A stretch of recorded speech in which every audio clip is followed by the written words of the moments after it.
Hello friends, कैसे हैं आप? आइए, आपका हमारे यूट्यूब चैनल तेजा क्लासेस पर स्वागत है। फ्रेंड्स, आज की जो हमारी क्लास है, इसमें हम पढ़ेंगे राजस्थान में जन जागरण एवं स्वतंत्रता संग्राम और उसमें 1857 की क्रांति, क्रांति की पृष्ठभूमि, क्रांति का सूत्रपात एवं विस्तार, क्रांति का समापन, परिणाम और क्रांति का स्वरूप, ये हम आज की क्लास में पढ़ने वाले हैं। सबसे पहले हम पढ़ते हैं इसकी क्रांति की पृष्ठभूमि।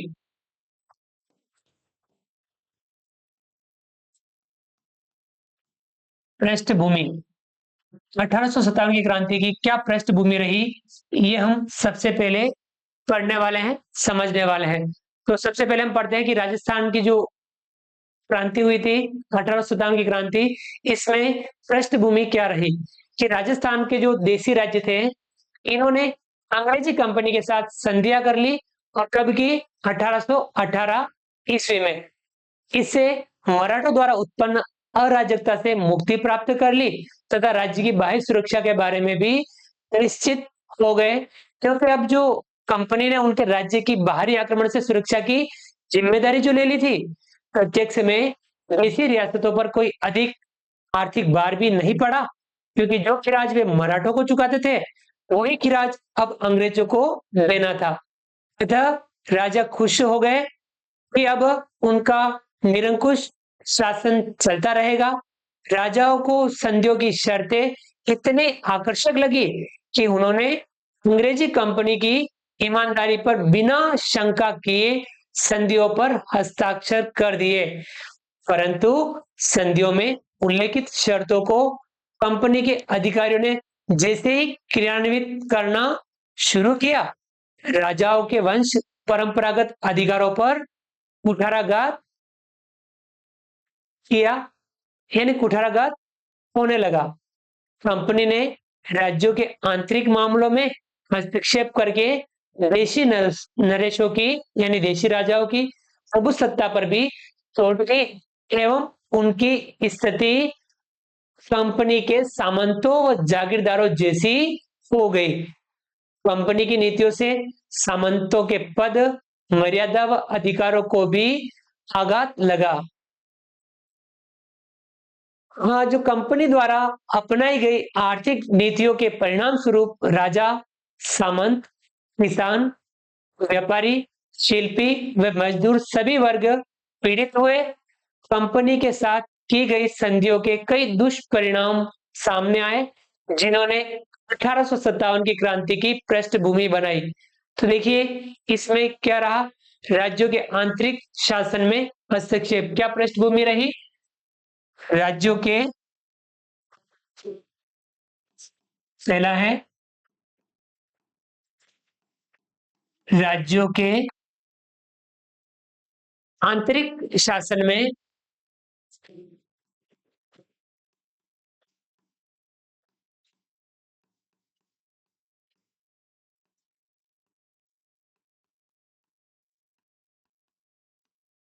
हस्तक्षेप, राज्यों के आंतरिक शासन में हस्तक्षेप। राजपूत राजाओं के साथ संधियां करते समय अंग्रेजों ने यह स्पष्ट आश्वासन दिया था कि वे राज्यों के आंतरिक प्रशासन में किसी प्रकार का हस्तक्षेप नहीं करेंगे, मगर अंग्रेजों ने राज्यों के आंतरिक मामलों में हस्तक्षेप किया। जोधपुर के शासक पर दबाव डालकर 1839 ईस्वी में जोधपुर के किले पर अधिकार कर लिया। 1842 से 1843 ईस्वी में अंग्रेजों ने पुनः जोधपुर के मामलों में हस्तक्षेप करते हुए नाथों की जागीरें जब्त कर उनको कैद में डाल दिया। 1819 ईस्वी में उन्होंने जयपुर के मामलों में हस्तक्षेप किया। अंग्रेजों ने मांगरोल के युद्ध में, जो 1821 ईस्वी में हुआ था, कोटा महाराव के विरुद्ध दीवान जालिम सिंह की सहायता की, जो कि अंग्रेज समर्थक था। मेवाड़ के प्रशासन में भी पॉलिटिकल एजेंट के बार बार हस्तक्षेप ने राज्य की आर्थिक स्थिति को दयनीय बना दिया। 1823 ईस्वी में कैप्टन कोब ने समस्त शासन प्रबंधन अपने हाथ में ले लिया और महाराणा को खर्च के लिए 1000 रुपए दैनिक नियत कर दिया। इस प्रकार संधियों की शर्तों के विपरीत अंग्रेजों ने राज्यों के आंतरिक प्रशासन में हस्तक्षेप कर उनकी बाह्य प्रभुसत्ता के साथ साथ आंतरिक स्वायत्तता भी खत्म कर दी। अब राजा अपने राज्य के संप्रभु स्वामी न रहकर अंग्रेजों की कृपा दृष्टि पर निर्भर हो गए। इस प्रकार से राज्यों के आंतरिक शासन में हस्तक्षेप प्रारंभ हो गया। दूसरा जो था कारण, राज्यों के उत्तराधिकार मामलों में हस्तक्षेप। राज्यों के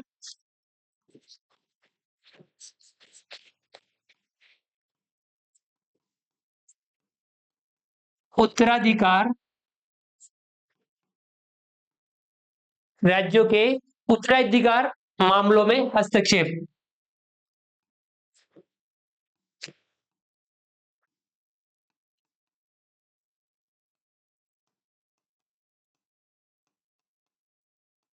राज्यों के उत्तराधिकार मामलों में हस्तक्षेप। अंग्रेजों ने राज्यों से संधियां करते समय आश्वासन दिया था कि वह उनके परंपरागत शासन में किसी प्रकार का हस्तक्षेप नहीं करेंगे, परंतु राज्य में शांति व व्यवस्था बनाए रखने के बहाने अंग्रेजों ने उत्तराधिकार के मामलों में खुलकर हस्तक्षेप किया। 1826 ईस्वी में अलवर राज्य के आंतरिक मामलों में हस्तक्षेप कर बलवंत सिंह व गणेश सिंह के मध्य अलवर राज्य के दो हिस्से करवा दिए। भरतपुर के उत्तराधिकार के प्रश्न पर 1826 ईस्वी 1826 ईस्वी में अंग्रेजों ने लोहागढ़ दुर्ग को घेर कर उसे नष्ट कर दिया एवं बालक राजा बलवंत सिंह को गद्दी पर बिठाकर पॉलिटिकल एजेंट के अधीन एक काउंसिल की नियुक्ति कर दी जो प्रशासन का संचालन करने लगी। अंग्रेजों ने अपने समर्थक उम्मीदवारों को उत्तराधिकारी बनाकर राज्यों में अप्रत्यक्ष रूप से अपनी राजनीतिक प्रभुता स्थापित की। जिस राज्य का उत्तराधिकारी अल्पवयस्क होता वहां एजीजी रेजिडेंट की अध्यक्षता में अपने समर्थकों की काउंसिल का गठन कर प्रशासन पर नियंत्रण स्थापित कर लेते थे। 1835 ईस्वी में जोधपुर में शासन संचालन के लिए पॉलिटिकल एजेंट के निर्देशन में सरदारों की समिति गठित की गई और 1844 ईस्वी में बांसवाड़ा में महारावल लक्ष्मण सिंह की नाबालिगी के दौरान प्रशासन पर अंग्रेजी नियंत्रण बना रहा। गोद लेने के प्रश्न पर भी अंग्रेज अपना निर्णय लादने का प्रयास करते थे। इस प्रकार अगला जो कारण है राज्यों की कमजोर वित्तीय स्थिति। राज्यों की कमजोर वित्तीय स्थिति।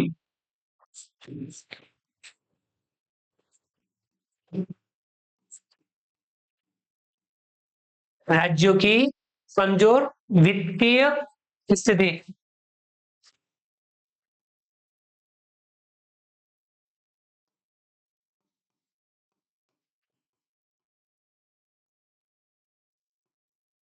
राज्यों की कमजोर वित्तीय स्थिति। संधियों के द्वारा राजपूत राज्यों को मराठों एवं पिंडारियों की लूट मार एवं बार बार की आर्थिक मांगों से तो छुटकारा मिल गया, मगर अंग्रेजों ने भी प्रारंभ से ही खिराज की प्रथा लागू कर आर्थिक शोषण की नीति अपना ली थी।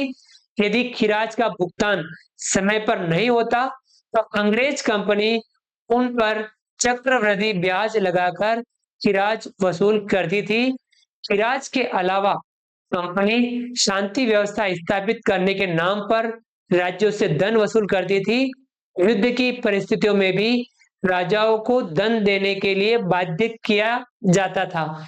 इसके अतिरिक्त राजाओं को अपने खर्च पर कंपनी के लिए सेना रखनी पड़ती थी। यदि राजा उस सैनिक खर्च को वहन करने में असमर्थता दिखाता तो उसके राज्य का कुछ भाग कंपनी अपने अधीन कर लेती थी।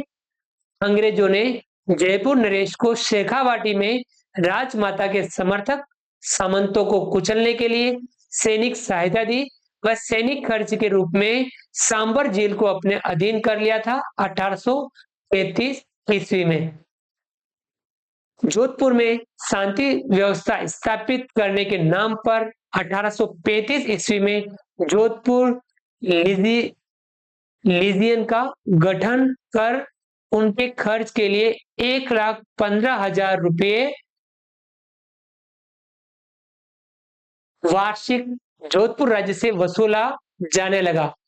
1841 ईस्वी में मेवाड़ बिल कोर की स्थापना मेवाड़ राज्य के खर्च पर की गई।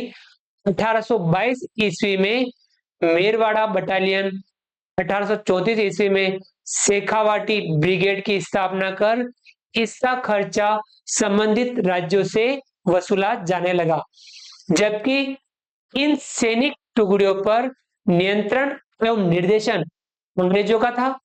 इसी प्रकार 1825 से 1830 के दौरान बिलों के विद्रोह को दबाने के लिए अंग्रेजों ने सैनिक सहायता दी तथा सैनिक खर्च महाराणा के नाम पर ऋण के रूप में लिख दिया और फिर 6% ब्याज लगाकर वे राशि वसूल की गई।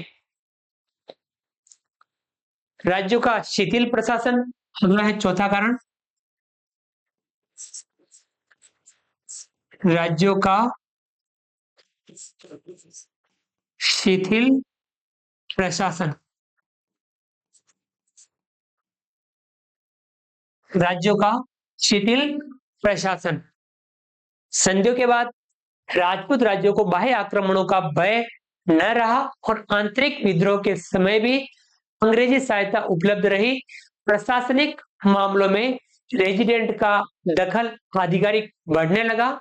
धीरे धीरे राजाओं ने प्रशासन पर अपना नियंत्रण खो दिया। अब वे रेजिडेंट की इच्छा अनुसार शासन संचालन करने वाले रबड़ की मोहर मात्र रह गए।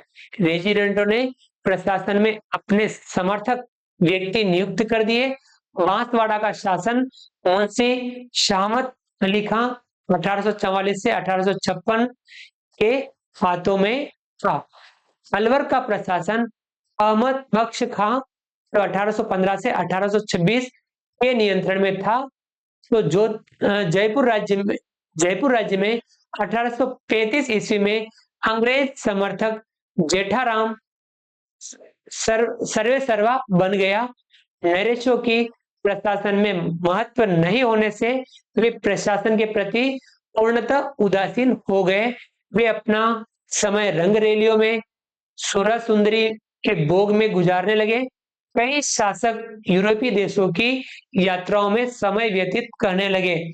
उनके प्रासादों में रानियों के स्थान पर वेश्याएं गौरव पाने लगी।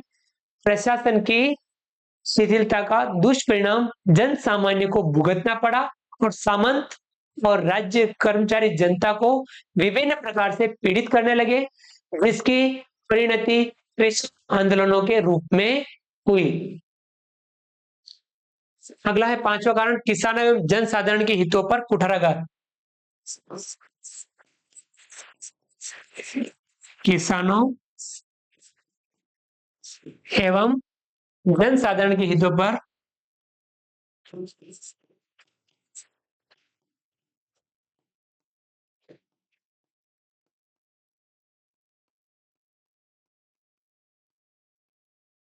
कुठाराघात।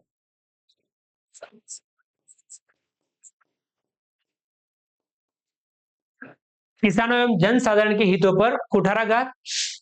अंग्रेजों के साथ संधियां करने के पश्चात राजपूत राज्यों के खर्च में अप्रत्याशित वृद्धि हुई। अंग्रेजों ने राज्यों से अधिकाधिक खिराज लेने का प्रयास किया तथा अंग्रेज रेजिडेंट व सैनिक बटालियनों के ऊपर भी राजाओं को अधिक खर्च के लिए बाध्य किया गया।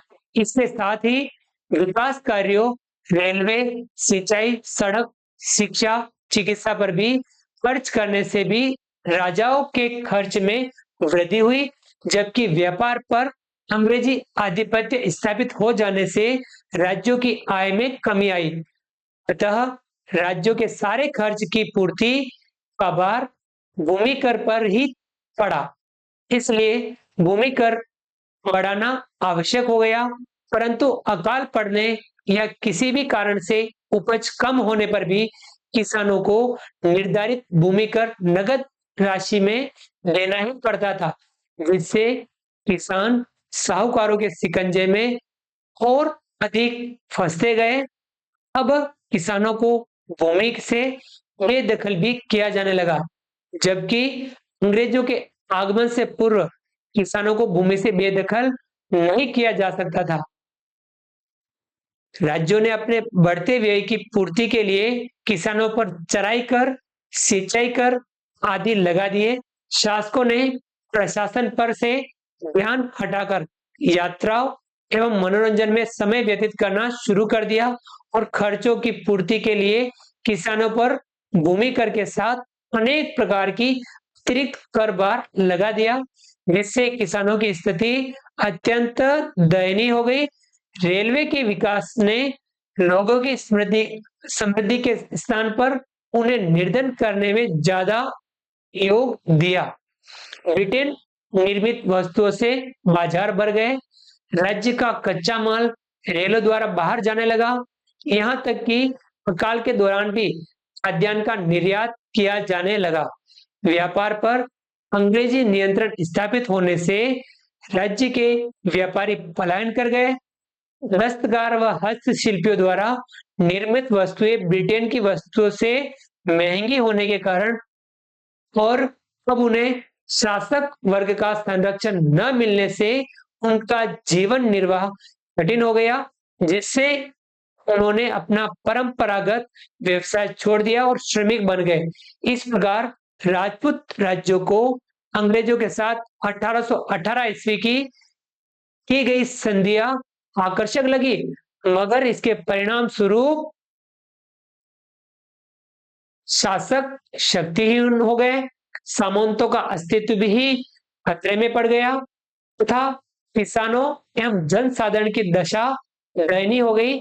इन संधियों का ही दुष्परिणाम था कि 1857 की क्रांति के दौरान जनसाधारण एवं सामंत वर्ग ने अंग्रेजों के विरुद्ध विद्रोहियों को सहायता दी, वह उनका स्वागत किया तथा बाद में भी राज्यों को किसान एवं जनसाधारण के आंदोलनों का सामना करना पड़ा।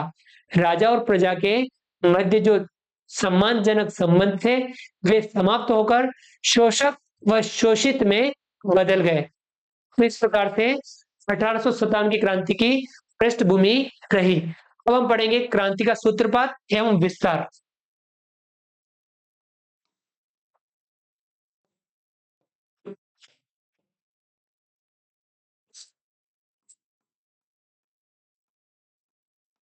क्रांति का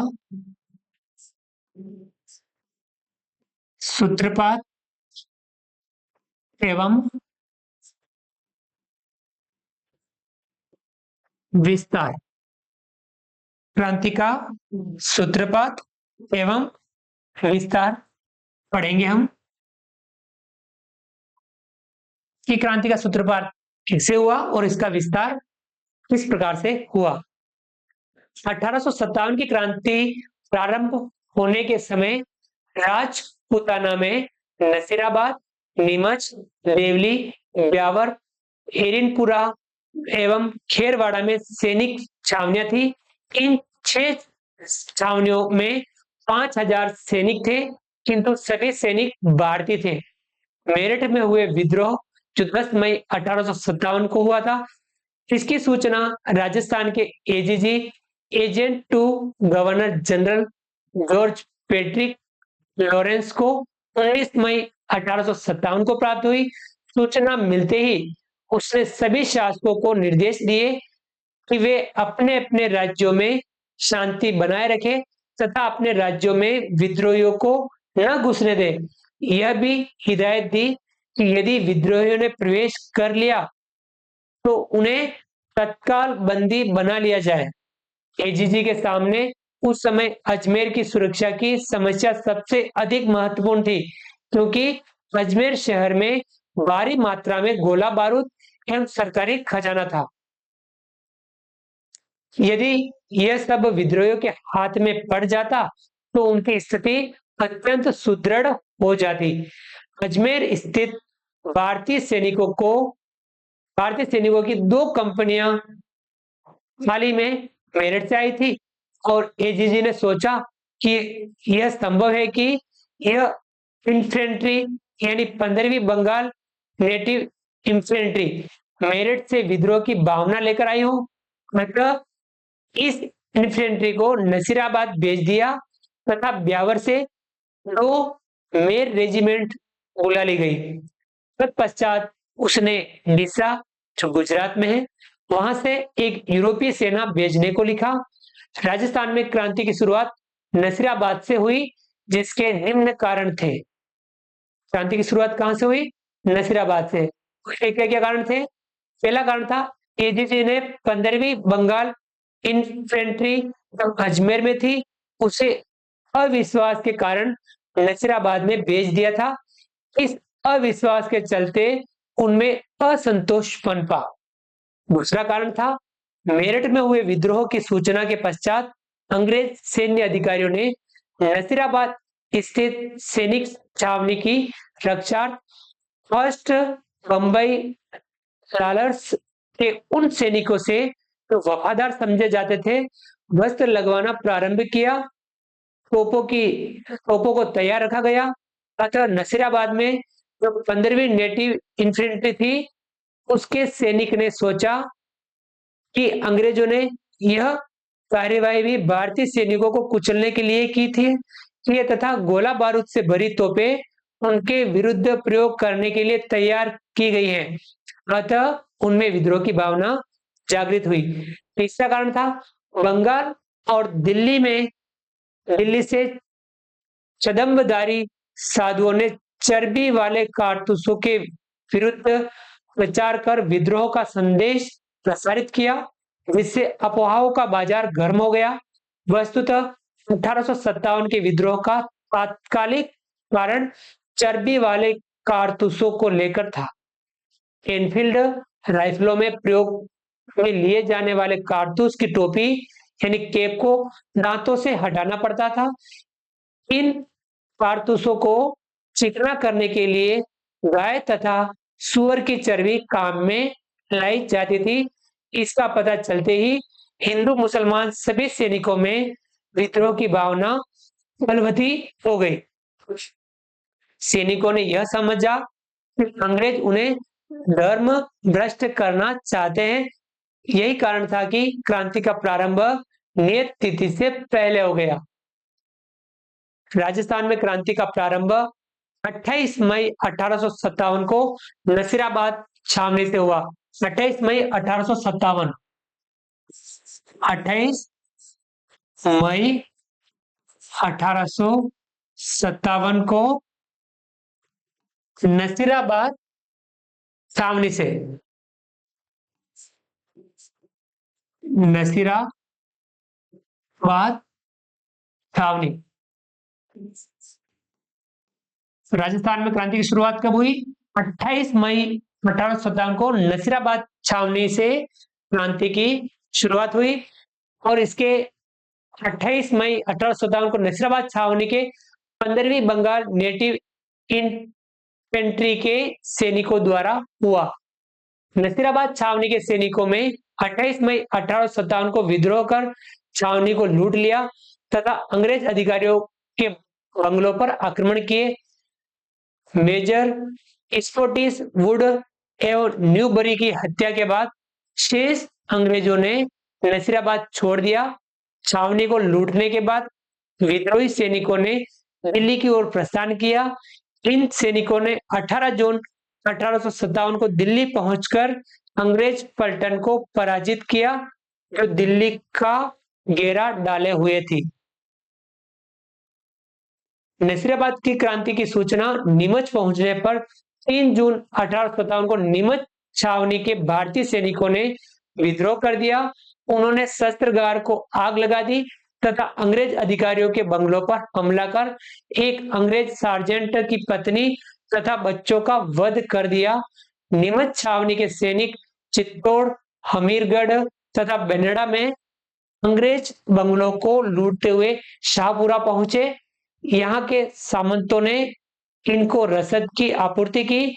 यहाँ से ये सैनिक निम्बाहेड़ा पहुंचे, जहां जनता ने इनका स्वागत किया। इन सैनिकों ने देवली छावनी को घेर लिया। छावनी के सैनिकों ने इनका साथ दिया। छावनी को लूटकर ये क्रांतिकारी टोंक पहुंचे, जहां जनता ने नवाब के आदेशों की परवाह न करते हुए इनका स्वागत किया। टोंक से आगरा होते हुए ये सैनिक दिल्ली पहुंच गए। कैप्टन शावर कैप्टन शावर ने कोटा, बूंदी तथा मेवाड़ की सेनाओं की सहायता से नीमच पर पुनः अधिकार कर लिया। 1835 ईस्वी में अंग्रेजों ने जोधपुर की सेना के सवारों पर अकुशल होने का आरोप लगाकर जोधपुर लीजियन का गठन किया। इसका केंद्र एरनपुर रखा गया। 21 अगस्त 1857 को जोधपुर लीजियन के सैनिकों ने विद्रोह कर काबू में अंग्रेज सैनिकों पर हमला कर दिया। यहां से ये एरनपुर आ गए, जहां इन्होंने छावनी को लूट लिया तथा जोधपुर लीजियन के शेष सैनिकों को अपनी ओर मिलाकर चलो दिल्ली मारो फिरंगी के नारे लगाते हुए दिल्ली की ओर चल पड़े।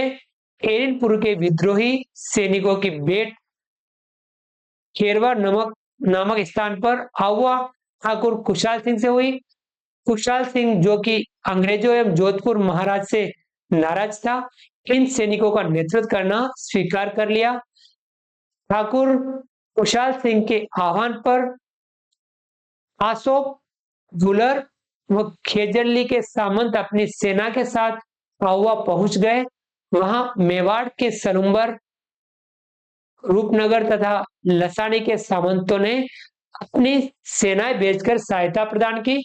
ठाकुर खुशहाल सिंह की सेना ने जोधपुर की राजकीय सेना को 8 सितंबर 1857 को विथोड़ा नामक स्थान पर पराजित किया।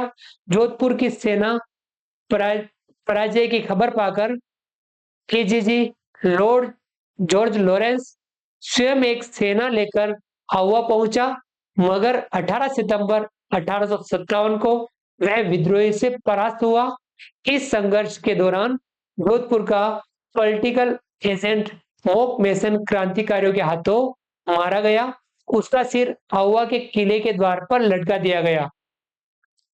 अक्टूबर 1857 में जोधपुर लीजियन के क्रांतिकारी सैनिक दिल्ली की ओर कूच कर गए।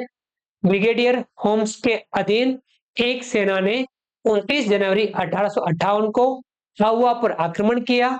विजय की उम्मीद न रहने पर खुशहाल सिंह ने किला सलूबर में शरण ली।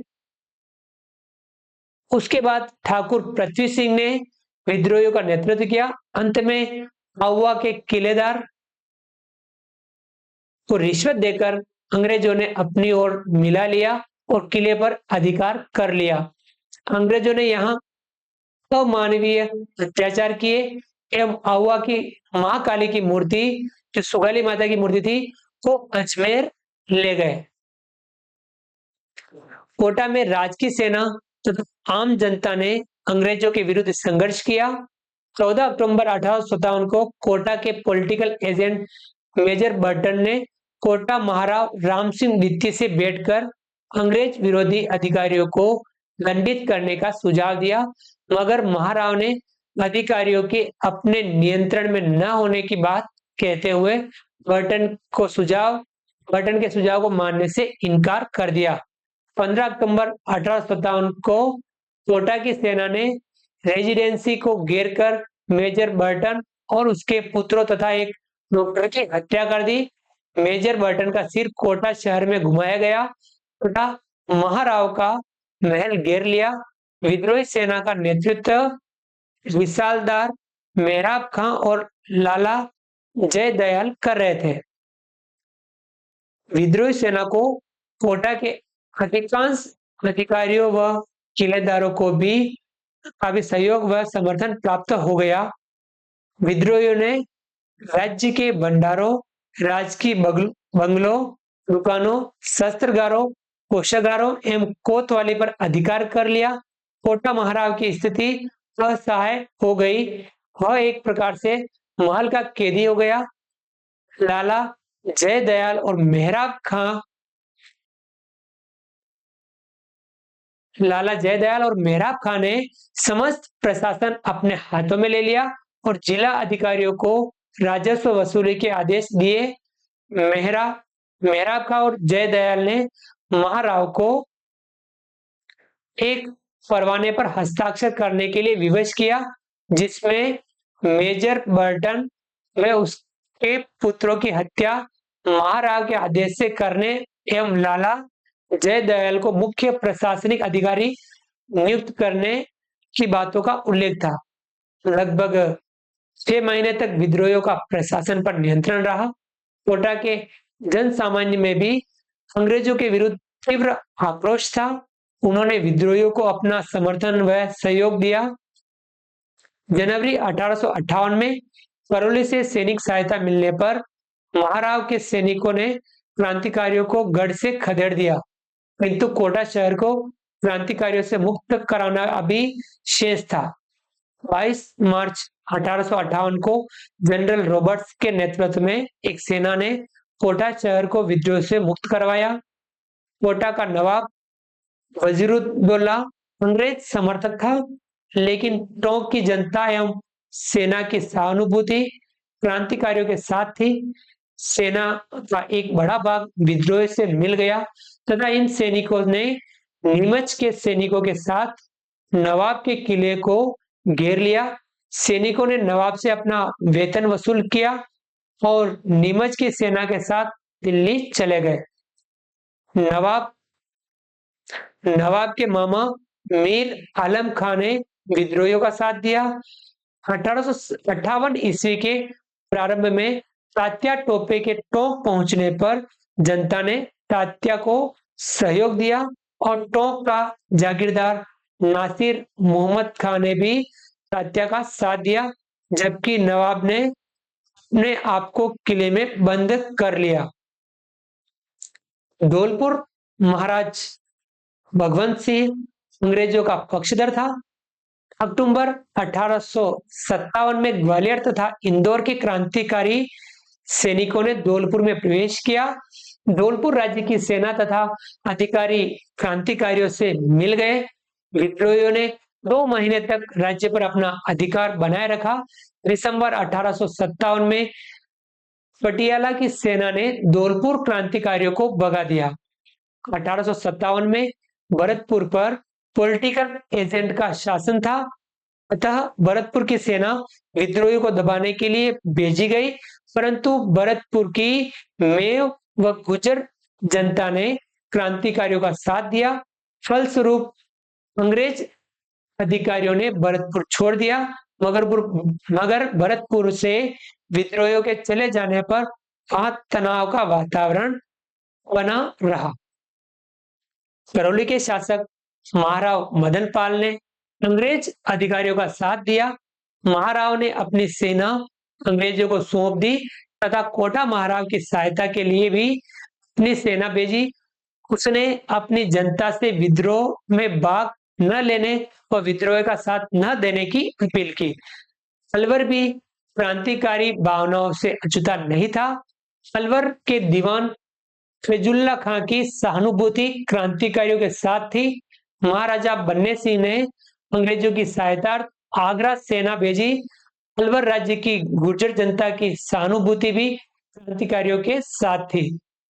बीकानेर महाराज सरदार सिंह राजस्थान का अकेला ऐसा शासक था जो सेना लेकर विद्रोहियों को दबाने के लिए राज्य से बाहर भी गया। महाराजा ने पंजाब में विद्रोह को दबाने में अंग्रेजों का सहयोग किया। महाराजा ने अंग्रेजों को शरण तथा सुरक्षा भी प्रदान की। अंग्रेज विरोधी भावनाओं पर महाराजा ने कड़ा रुख अपनाकर उन पर नियंत्रण रखा। मेवाड़ महाराणा स्वरूप सिंह ने अपनी सेना विद्रोहियों को दबाने के लिए अंग्रेजों की सहायतार्थ भेजी। उधर महाराणा के संबंध न तो अपने सरदारों से अच्छे थे और न कंपनी सरकार से। महाराणा अपने सामंतों को प्रभावहीन करना चाहता था। इस पर इस समय महाराणा और कंपनी सरकार दोनों को ही एक दूसरे की आवश्यकता थी। मेरठ विद्रोह की सूचना आने पर मेवाड़ में भी विद्रोही गतिविधियों पर अंकुश लगने के लिए आवश्यक कदम उठाए गए।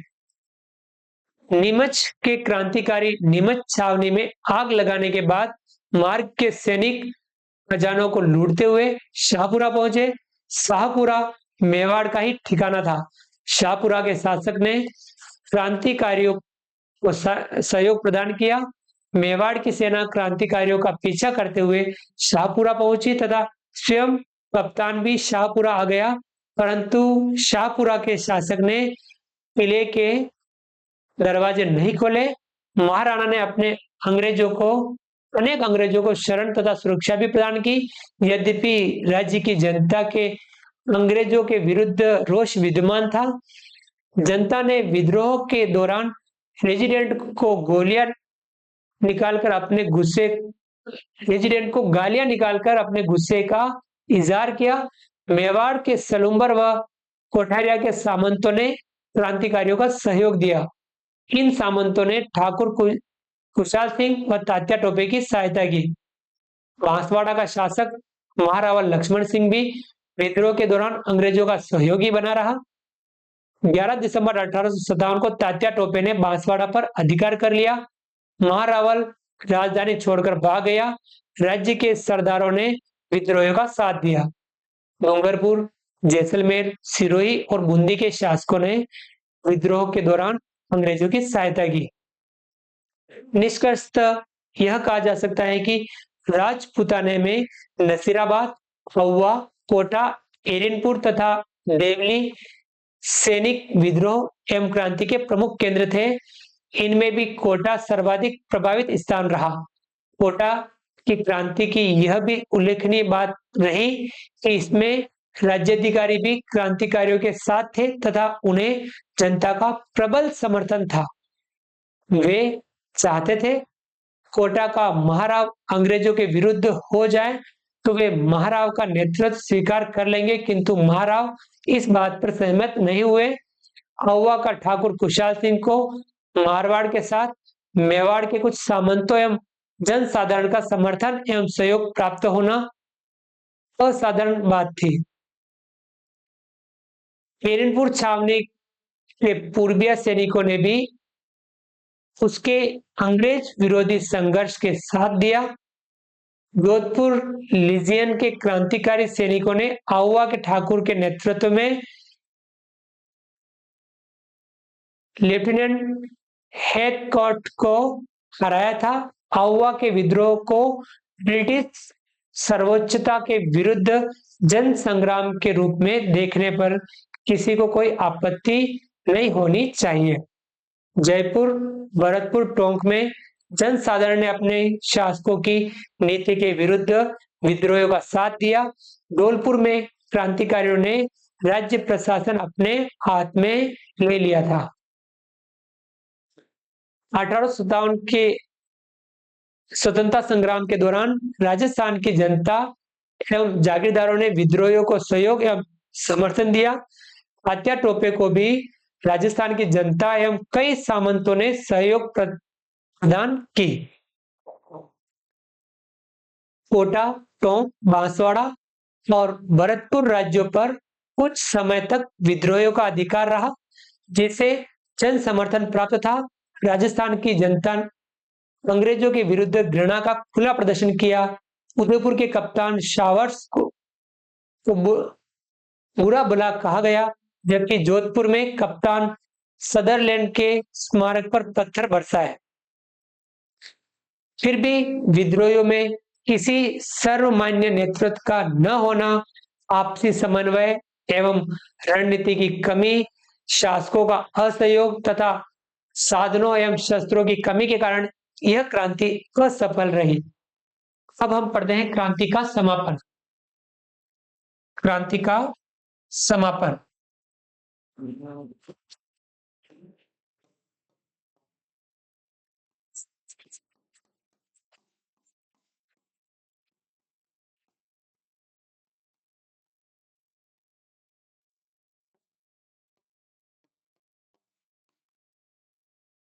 क्रांति का समापन।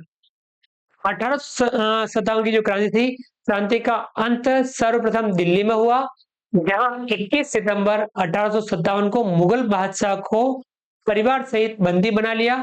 जून 1858 तक अंग्रेजों ने अधिकांश स्थानों पर पुनः अपना नियंत्रण स्थापित कर लिया, किंतु तात्या टोपे ने संघर्ष जारी रखा। अंग्रेजों ने उसे पकड़ने में सारी शक्ति लगा दी। यह स्मरण रहे कि तात्या टोपे ने राजस्थान के सामंतों व जनसाधारण में उत्तेजना का संचार किया, परंतु राजपुताना के सहयोग के अभाव में तात्या टोपे को स्थान स्थान पर भटकना पड़ा। अंत में उसे पकड़ लिया गया और फांसी पर चढ़ा दिया। क्रांति के दमन के पश्चात कोटा के प्रमुख नेता जयदयाल तथा मेहराब खां को एजेंसी के निकट नीम के पेड़ पर सरेआम फांसी दे दी गई। क्रांति से संबंधित अन्य नेताओं को भी मौत के घाट उतार दिया अथवा जेल में डाल दिया। अंग्रेजों द्वारा गठित जांच आयोग में मेजर बर्टन तथा उसके पुत्रों की हत्या के संबंध में महाराव रामसिंह द्वितीय को निरपराध किंतु उत्तरदायी घोषित किया। इसके दंड स्वरूप उसकी तोपों की सलामी 15 तोपों से घटाकर 11 तोपें कर दी गई। जहां तक अवर ठाकुर का प्रश्न है, उसने नीमच में अंग्रेजों के सामने आत्मसमर्पण कर दिया था 8 अगस्त 1860 में। उस पर मुकदमा चलाया गया, किंतु बरी कर दिया गया। अब हम पढ़ेंगे क्रांति के परिणाम।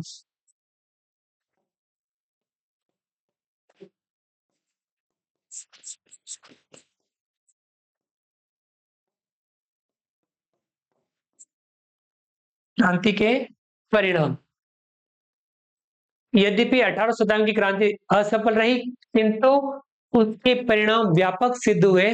क्रांति के पश्चात यहाँ के नरेशों को ब्रिटिश सरकार द्वारा पुरस्कृत किया गया, क्योंकि राजपुताना के शासक उनके लिए उपयोगी साबित हुए थे। अब ब्रिटिश नीति में परिवर्तन किया गया। शासकों को संतुष्ट करने हेतु गोद निषेध का सिद्धांत समाप्त कर दिया गया। राजकुमारों के लिए अंग्रेजी शिक्षा का प्रबंधन किया जाने लगा। अब राज्य कंपनी शासन के स्थान पर ब्रिटिश नियंत्रण में सीधे आ गए। साम्राज्ञी विक्टोरिया की ओर से की गई घोषणा जो 1858 में द्वारा देशी राज्यों को यह आश्वासन दिया गया कि देशी राज्यों का अस्तित्व बना रहेगा। क्रांति के पश्चात नरेशों एवं उच्चाधिकारियों की जीवन शैली में पाश्चात्य प्रभाव स्पष्ट रूप से देखने को मिलता है। अब राजस्थान के राजे महाराजे अंग्रेजी साम्राज्य की व्यवस्था में सेवारत होकर आदर प्राप्त करने वे उनकी प्रशंसा करने में आदि हो गए थे। जहां तक सामंतों का प्रश्न है, उनसे खुले रूप में ब्रिटिश सत्ता का विरोध किया था। अतः क्रांति के पश्चात अंग्रेजों की नीति सामंत वर्ग को अस्तित्वहीन बनाने की रही। जागीर क्षेत्र की जनता की दृष्टि में सामंतों की प्रतिष्ठा कम करने का प्रयास किया गया। सामंतों को बाध्य किया गया कि वे सैनिकों को नगद वेतन देवें। सामंतों के न्यायिक अधिकारों को सीमित करने का प्रयास किया। उनके विशेषाधिकारों पर कुठाराघात किया गया।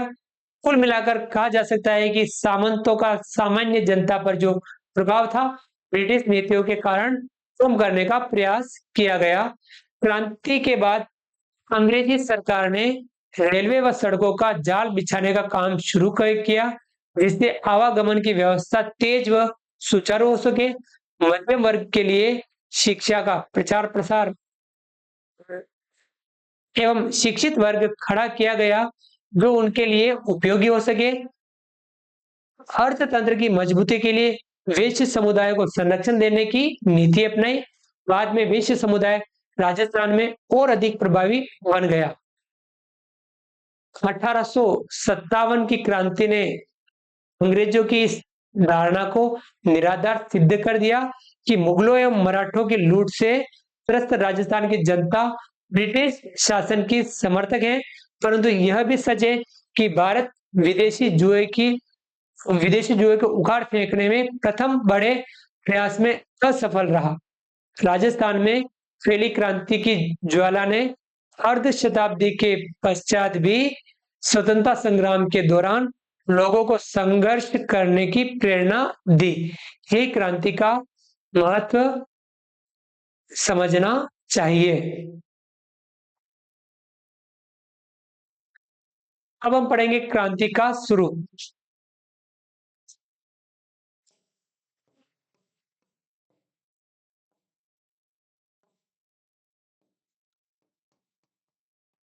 क्रांति का स्वरूप।